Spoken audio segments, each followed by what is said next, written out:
Hey folks, today is another video about audio.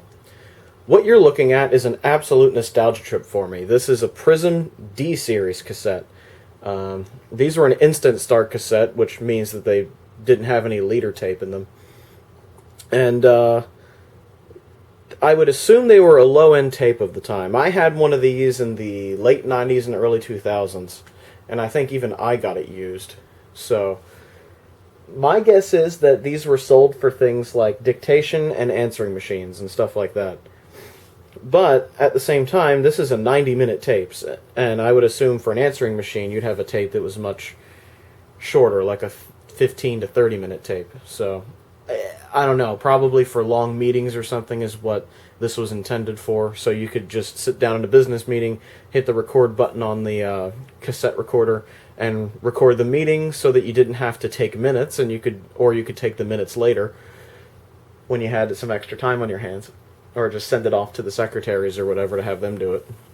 That's talking real old school now. But I had one of these tapes when I was a kid. I managed to get one from somewhere, I'm not sure where. And what I used to do is use this particular tape for the forbidden music, which is the music my mom primarily didn't want me listening to. You know, around the turn of the millennium, Eminem was controversial. Like, she didn't want me listening to the real Slim Shady, even though I had the CD of the Grammy nominations for that time. There was rap she didn't want me listening to, just because of the subject matter. I think it was more the subject matter than the swear words. But swear words were definitely part of it. But I was a kid. I was a tech-savvy kid, man. I could get around that. So what I did is I had a buddy back in the day whose brother had a computer in his room where he downloaded a bunch of music off of Napster and Kazaa and places like that, and would just burn CDs. So we would ask him to burn CDs for us, or we would just use the computer to burn CDs ourselves. And my buddy would just listen to the stuff on the CDs. And what I would do is, with my burnt CD, I would take the songs that I liked off of, I don't know if it was my burnt CD, it might have been his. I would take the songs I liked, and I would tape them to this cassette. And that was even off of stuff from my own collection that I wasn't allowed to listen to. Imagine that, stuff from your own CD collection you weren't allowed to listen to. Like certain tracks. Being a kid is weird, man. I personally don't believe in that now. So, I listen to music with the swear words in it, and without the censors in it, because it just sounds stupid without the words. So, that was sort of a funny, kid moment for me, and it took place on one of these Prism cassettes. So, I figured I would share this moment with you. I got two of these off of eBay. One of them, the seal is very well intact. This one has a bit of a nasty tear in it. So this is the one we're going to open and show on video in a very cassette comeback sort of fashion. And in the same sort of fashion, well, I guess we'll find out if this is a Type 0, which, of course, in that group is our nickname for Type 1 tapes that are just such low quality that you couldn't even, they're just like not usable for music, at least. So, yeah, we're gonna find that out. And we're going to take a look at this tape. So let's see if this is a nostalgia trip for me. Let's open this tape up. It uses...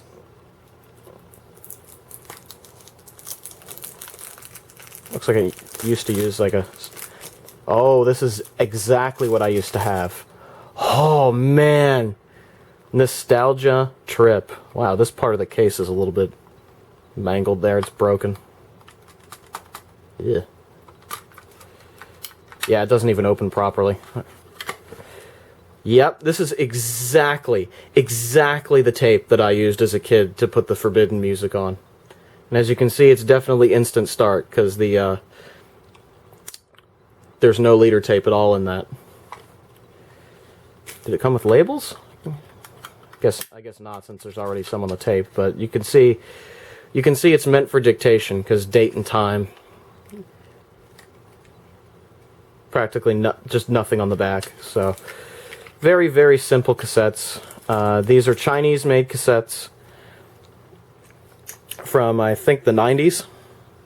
Maybe the 80s, I'm not sure. I would probably say the 90s sometime. But yeah, they just have like no information on them when you look at them. But yeah, this is the exact kind of cassette that I had. How cool is that?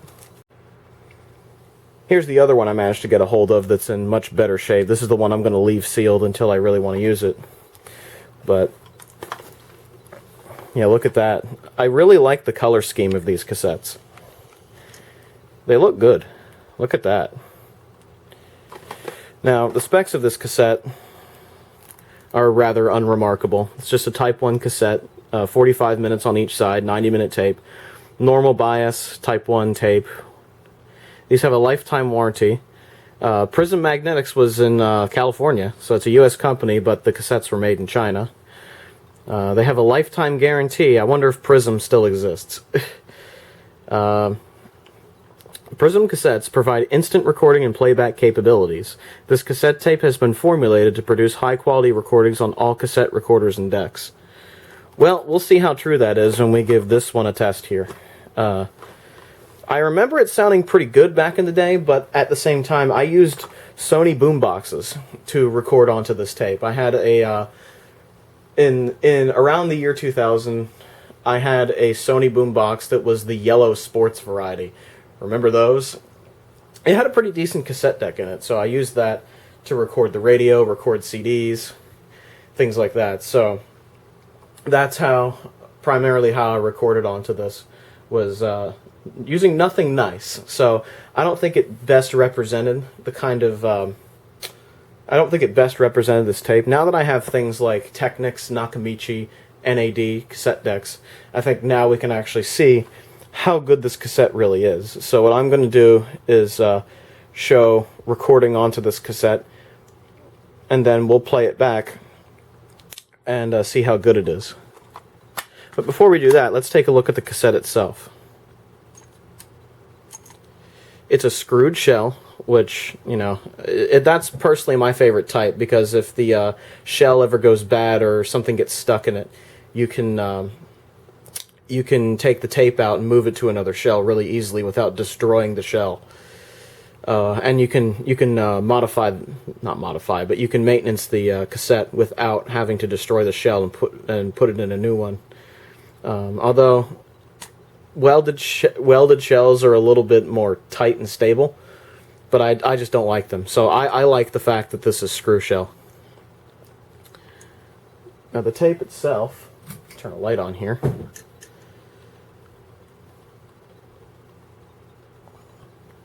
The tape itself looks pretty smooth to me. There are some lines in it that I can see. I don't know if you can see that on camera or not. I doubt it. Yeah, there's some visible lines in the tape that go up and down. So it probably isn't the highest quality of tape ever. But I don't think it's the worst I've ever seen either. I've seen much worse on Cassette Comeback's channel. Some of that tape is just atrocious. There's a big video he did, that Tony did, where there's just like a bunch of Type 0 tapes. Just random lots of no-name tapes almost. And some of those are atrocious. I'm hoping this isn't like that, just for nostalgia's sake, but we'll see. Okay, we are at the deck at hand at the moment, and of course we're going to be testing out this Prism Instant Start D-90 cassette. And the deck we're going to be using today is this Nakamichi DR8. Unfortunately, I don't have any 3-head decks anymore. I used to have a Sony one, but the motor in the Sony decided to get weak and just have problems. It was from the late 70s, and I've seen a bunch of motors from back then start to go bad, especially if they're made by Matsushita or Mitsubishi. A lot of those motors go bad for whatever reason. So the best deck I have currently is this Nakamichi. I suppose we could use the TIAC up there, but I'd rather use the Nakamichi just because I have a little bit more control over what goes on. So we'll give it a try on here and give it the best chance. I also think that this Nakamichi will give this Prism cassette the best chance. So what we will do is record a CD I made probably 15 years ago of me messing around with GarageBand loops. Remember these verbatim vinyl CDRs? Yeah, I recorded it on one of those. It was me messing around with GarageBand loops, and it happens to feature me playing drums on it. What I did back then is I made my own drum samples for that particular song, just to see if I could do it. And I don't think that's going to get any copyright flags in it, just because it's number one, it's GarageBand. Number two, it's my own drum sample. It's me playing, so it better not. And how we're going to be recording this is I'm just going to have this cable here plugged into the headphone jack of the cassette deck, and I'm going to record the source, and since this is a two-head deck, I'm going to record the source, and I'm going to record what the tape sounds like being played back, and then sort of mix the two together in the video so that you can see. And I have this cable here hooked into a computer that will record it. So let's get started, shall we?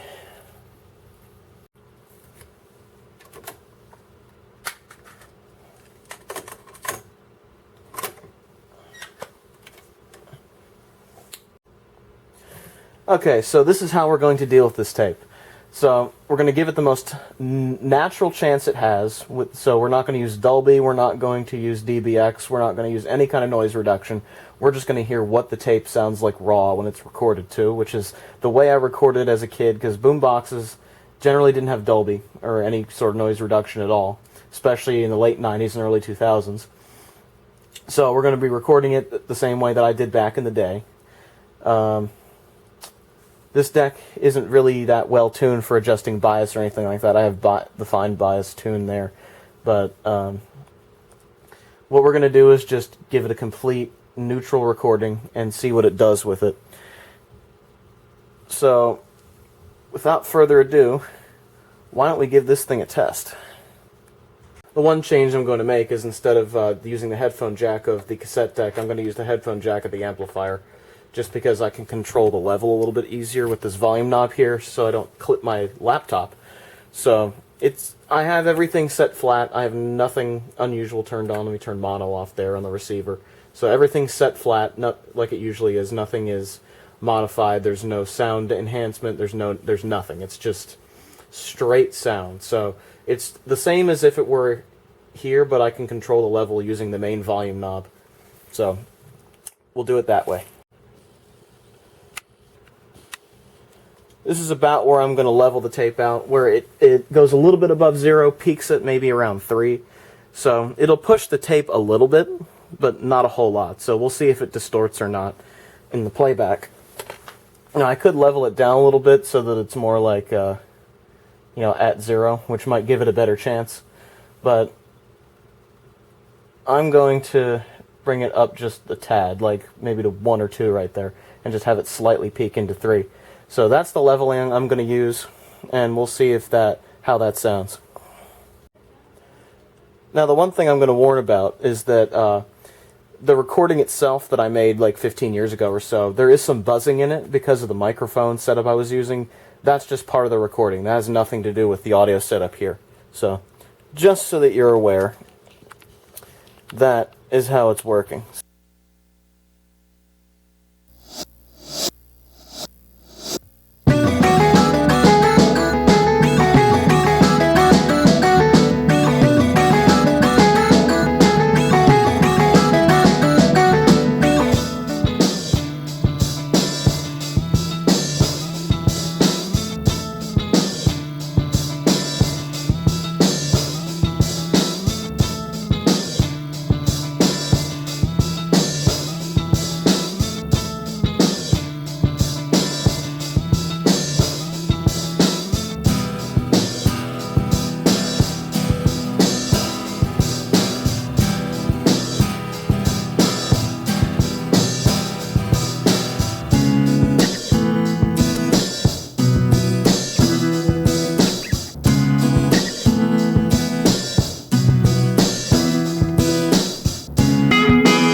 Okay, so the first thing you can just see visually, this is what the source looks like as I recorded it off the stereo there. Pretty loud, pretty consistent throughout. Now let's go to the part where I recorded the tape. The level is much, much lower, as you can see. So it's not a very loud tape, as you would imagine. And you heard that earlier when I was playing it back.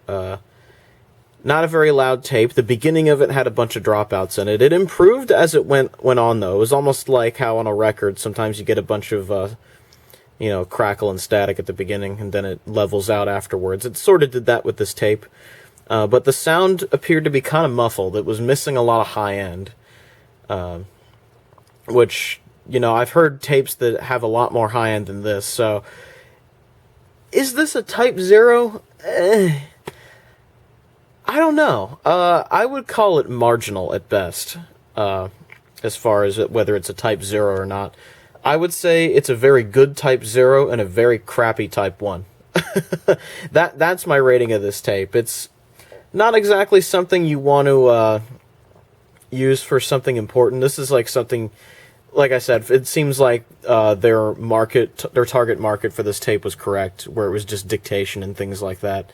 So, dictation, answering machines, things like that. It would be good enough for that. It's certainly not as bad as some of the ones I've seen Tony review on Cassette Comeback. So, I would call this one marginal at best. So, the nostalgia was definitely better than the reality.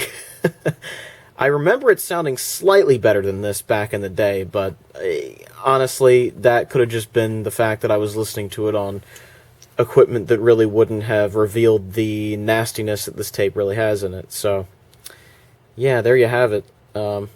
That's my conclusion about this tape, is that it's marginal and right on the borderline of Type 0, Type 1. So, should you run out and get one of these tapes? Probably not.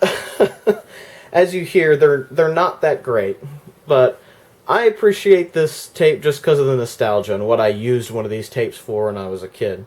If you're nostalgic, they're not terrible, but they're not great either, as far as nostalgia goes. From an objective standpoint, yeah, no, they're not that good.